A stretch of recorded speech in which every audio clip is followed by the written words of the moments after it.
अस्सलाम वालेकुम बच्चों। भली का 9th क्लास की फ़िज़िक्स के chapter number 4 turning effect of forces में आज हम टॉपिक पढ़ेंगे इक्विलिब्रियम का। बच्चों मैं यही कहता हूँ कि इक्विलिब्रियम से ज़्यादा अगर कोई इजी टॉपिक फ़िज़िक्स में शायद कभी नहीं हो सकता। इक्विलिब्रियम से ज़्यादा इजी टॉपिक नहीं हो सकता फ़िज़िक्स में। इतना इजी टॉपिक, इतना इजी टॉपिक, जितना पढ़ाने में इजी है उतना पढ़ने में भी इजी है। इक्विलिब्रियम अगर आप समझना चाहते हैं तो आपको एक चीज़ आनी चाहिए, वो है एक्सेलरेशन। कौन सी चीज़? एक्सेलरेशन।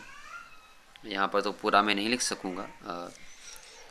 अगर आपको एक्सेलरेशन नहीं मालूम तो मैं आपको सजेस्ट करूँगा कि आप मेरी ये वाली वीडियो देख लें जो मैंने एक्सेलरेशन पे बनाई हुई है।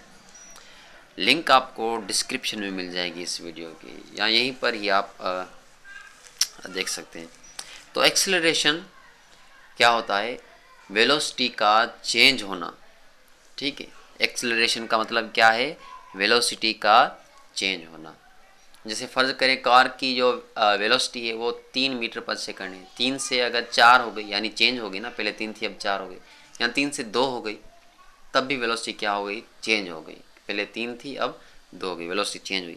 तो जब भी वेलोसिटी चेंज होगी तो उस चीज़ में पैदा होगी एक्सेलरेशन। तो कार की वेलोसिटी चेंज हुई तो कार में क्या पैदा हुई? एक्सेलरेशन।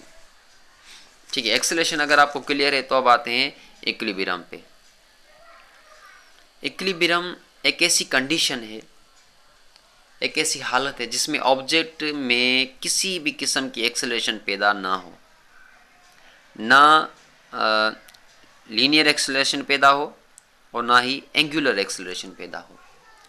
एक ऐसी कंडीशन, एक ऐसी हालत जिसमें ऑब्जेक्ट में किसी भी किस्म की एक्सेलरेशन पैदा ना हो, ना लीनियर ना एंगुलर, तो इस कंडीशन को कहा जाता है इक्विलिब्रियम। वो ऑब्जेक्ट कौन सी कंडीशन में होगा? वो ऑब्जेक्ट इक्विलिब्रियम में होगा। क्लियर है जी? इतना इजी टॉपिक। अगर ऑब्जेक्ट की जो एक्सेलरेशन है वो ज़ीरो हो, एक्सेलरेशन उसमें पैदा ही ना हो, ज़ीरो एक्सेलरेशन, तो इस कंडीशन को कहा जाता है इक्विलिब्रियम। अब इक्विलिब्रियम के जो हैं वो दो टाइप्स होते हैं। एक होती है स्टैटिक इक्विलिब्रियम और एक होती है डायनामिक इक्विलिब्रियम। दोनों इजी हैं और दोनों टाइप्स में एक्सेलरेशन क्या होगी? ज़ीरो होगी। स्टैटिक इक्विलिब्रियम, अब जहाँ पर भी ये लफ्ज़ स्टैटिक नज़र में आए ना आपको, तो समझ लें कौन सी चीज़ की बात हो रही है। वहाँ पर बात हो रही है रेस्ट की। किस चीज़ की बात हो रही है? रेस्ट की। जैसे स्टैटिक फ्रिक्शन, यानी फ्रिक्शन, लेकिन कौन सा फ्रिक्शन? रेस्ट से रिलेटेड, जो ऑब्जेक्ट रेस्ट में हो। स्टैटिक इलेक्ट्रोस्टैटिक, यानी चार्ज की बात हो रही है, जो चार्जेस रेस्ट में है। ठीक है, तो स्टैटिक लफ्ज़ जहाँ भी आए तो रेस्ट की बात हो रही है। तो एक ऐसी बॉडी जो रेस्ट में हो तो वो बॉडी स्टैटिक इक्विलिब्रियम में होती है। अगर कोई ऑब्जेक्ट रेस्ट में है तो उसकी जो इक्विलिब्रियम होगी वो कौन सी होगी? Static equilibrium. अब अगर ऑब्जेक्ट रेस्ट में है तो इक्विलिब्रियम क्यों होगी उसमें उसमें वो इक्विलिब्रियम वाली स्टेट में क्यों होगा? अब फर्ज करें ये जो दीवार पे एक चीज़ टंगी हुई है, ये वाली, अब ये चीज़ रेस्ट में है, ये मूव नहीं कर रही, ये ना ऊपर जा रही है ना नीचे, ना दाएं ना बाएं, ये रेस्ट में एक ही जगह पे है। तो ये कौन सी इक्विलिब्रियम है? स्टैटिक इक्विलिब्रियम में। रीज़न, अगर ये रेस्ट में है तो ये मूव नहीं करी, अगर मूव नहीं करी तो इसकी वेलोसिटी ज़ीरो है, वेलोसिटी चेंज नहीं हो रही, वेलोसिटी चेंज नहीं हो रही तो एक्सेलरेशन पैदा नहीं हो रही। तो जो भी चीज़ रेस्ट में होती है ना उसकी एक्सेलरेशन हमेशा ज़ीरो होती है। तो इसकी एक्सेलरेशन ज़ीरो, तो ये किस चीज़ में आ गई? कौन सी कंडीशन में होगी? इक्विलिब्रियम में। लेकिन कौन सी इक्विलिब्रियम में? स्टैटिक इक्विलिब्रियम में। अब अगर कोई ऑब्जेक्ट मोशन में है तो मोशन में, लेकिन कांस्टेंट वेलोसिटी के साथ मूव कर रहा है, यानी उसकी वेलोसिटी चेंज नहीं हो रही। देखें, एक्सेलरेशन तभी पैदा होती है जब वेलोसिटी चेंज होती है। तो अगर कोई ऑब्जेक्ट मूव कर रहा है लेकिन वेलोसिटी चेंज ही नहीं हो रही तो उसकी एक्सेलरेशन भी क्या होगी? ज़ीरो। अब इसका जो मिसाल है वो ये है paratrooper, jumping from helicopter. Paratrooper जिसने हेलीकॉप्टर से जंप किया है, अब क्या होगा यहाँ पर?